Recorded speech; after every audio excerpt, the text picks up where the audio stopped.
Hey guys, my name is Elijah, and in this tutorial I will show you how to simply add list in your Trello. So first go right here to boards and select the board that you want to add a list to. So in my case it is my Trello board. Now I want to add a list here, so I will click on add another list and here enter a name of this list.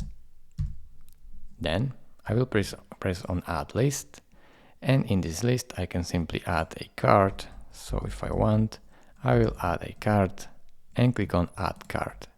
I can add another one if I want and click on add card. So this is simply how you create a list in Trello.